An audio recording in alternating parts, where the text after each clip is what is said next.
ಸಂಸ್ಥರಂದ್ರೂ ಬಹಳ ಹತ್ರ. ಹೌದಿದ್ರೆ ಹಿಂಗಾಗಿ ನಮ್ಮ ಹೊರಟ್ಟಿ ಸರ್ ಪ್ರತಿಯೊಬ್ಬ ಶಿಕ್ಷಕರ ಹೃದಯದಲ್ಲಿ ಶಾಶ್ವತ ಸ್ಥಾನ ಮಾಡಿದ್ದಾರೆ. ವಿಧಾನ ಪರಿಷತ್ತಿನಲ್ಲಿ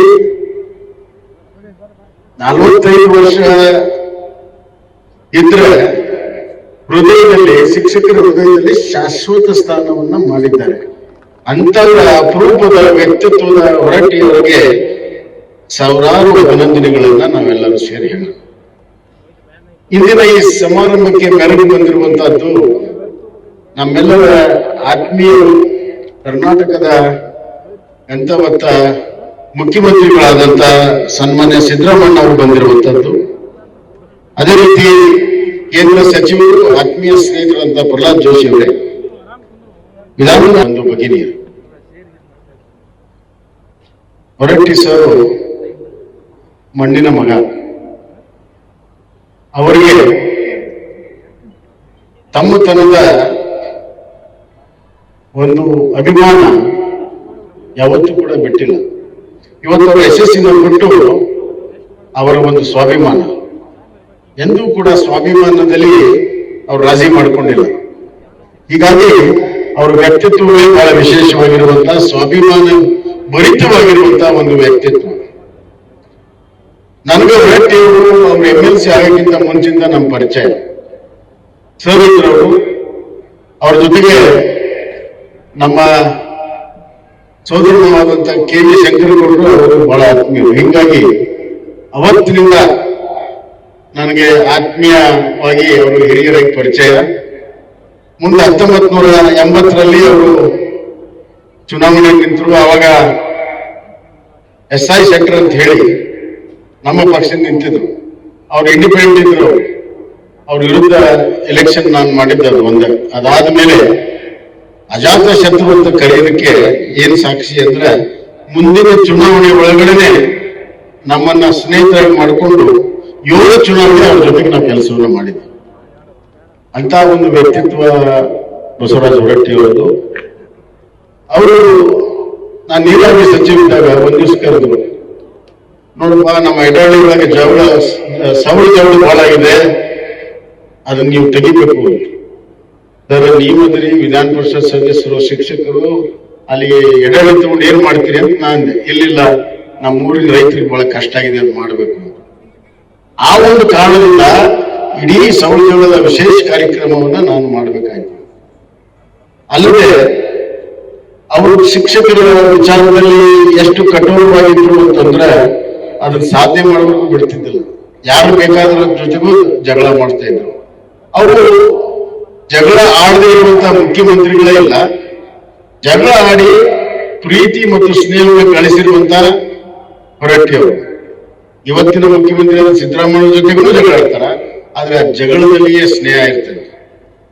ಈ ತರದ ವ್ಯಕ್ತಿತ್ವ ರಾಜಕಾರಣದಲ್ಲಿ ಬಹಳ ಕಷ್ಟ. ಯಾಕಂದ್ರೆ ಒಮ್ಮೆ ಜಗಳ ಆಡಿದ್ರೆ ಮುಖನೂ ಬರೋದಿಲ್ಲ. ಅಂತ ಇವತ್ತಿನ ಕಾಲದಲ್ಲಿ ಅವರು ತಮ್ಮ ಸ್ನೇಹವನ್ನ ಎಂದೂ ಕೂಡ ಬಿಟ್ಟಿಲ್ಲ.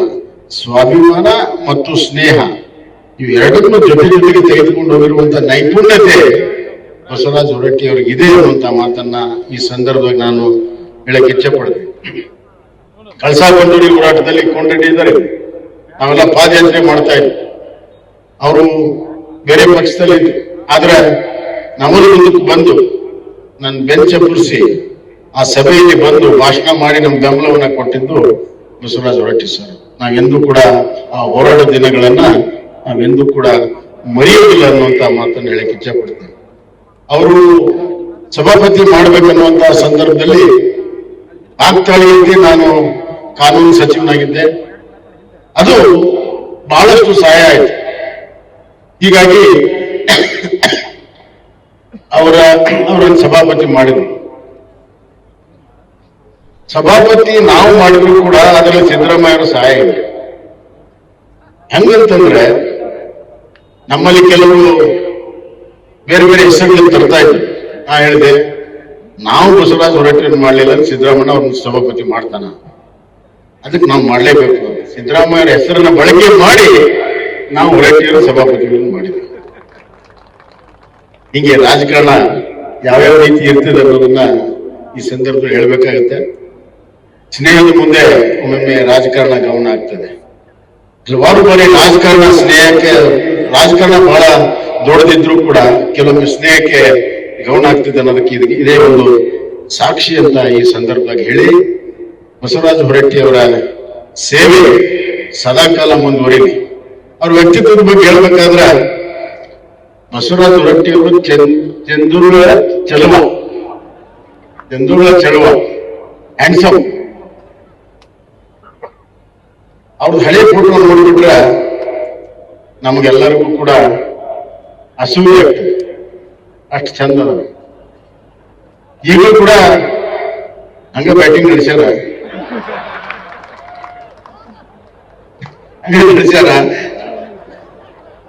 ನಾನು ಈಗ ಬಂದ್ಕೊಳ್ಳೆ ಅವರಿಗೆ ಹಾರೈಕೆ ಮಾಡಿದೆ, ನಿಮ್ಗಿನ್ನ ದೇವರು ಶತಾಯುಷ್ಯ ಮಾಡ್ಲಿ, ಎಲ್ಲ ಕೊಡ್ಲಿ, ಸ್ನಾನ ಮಾನ ಹೆಚ್ಚಿನ ಕೊಡ್ಲಿ, ಸಾಕು ಮರ ಇದ್ದಿದ್ ಸಾಕು ಅಂದ್ರು. ಏನಿಲ್ಲ, ನಿಮ್ಮ ಆರೋಗ್ಯ ಅಂತೂ ಚೆನ್ನಾಗಿದೆ, ಇನ್ನ ಚೆನ್ನಾಗಿ ಇಟ್ಕೊಡ್ರಿ, ನಮ್ನೆಲ್ಲ ಕಳಿಸಿ ನೀವು ಹೋಗುವಂತ್ರಿ ಅಂತ ನಾನು ಹೇಳಿದ್ದೇನೆ.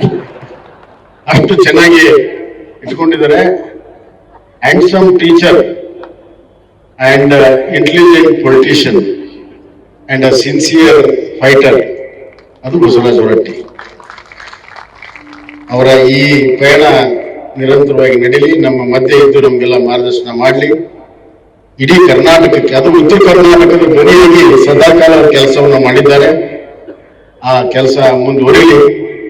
ಅವ್ರು ಮುಂಚೂಣಿಯಲ್ಲಿ ಇದ್ರೆ, ಅವ್ರು ಮುಂದಿದ್ರೆ ನಾವೆಲ್ಲ ಗಟ್ಟಿಯಾಗಿ ಅವ್ರ ಜೊತೆಗೆ ಹೆಜ್ಜೆಗೆ ಹೆಜ್ಜೆ ಇಟ್ಟು ಈ ಕರ್ನಾಟಕವನ್ನ ಮತ್ತು ವಿಶೇಷವಾಗಿ ಉತ್ತರ ಕರ್ನಾಟಕವನ್ನ ಎಲ್ಲ ರೀತಿಯಲ್ಲಿ ಅಭಿವೃದ್ಧಿ ಪಡಿಸೋಣ ಅನ್ನುವಂತ ಸಂಕಲ್ಪವನ್ನು ಮಾಡಿ ಬಸವರಾಜ ಹೊರಟ್ಟಿ ಅವರಿಗೆ ಹೃದಯಪೂರ್ವಕವಾದಂತಹ ಅಭಿನಂದನೆ ಸಲ್ಲಿಸಿ ನಾನು ಮಾತನ್ನು ಮುಗಿಸ್ತೇನೆ. ಮಾಜಿ ಮುಖ್ಯಮಂತ್ರಿಗಳು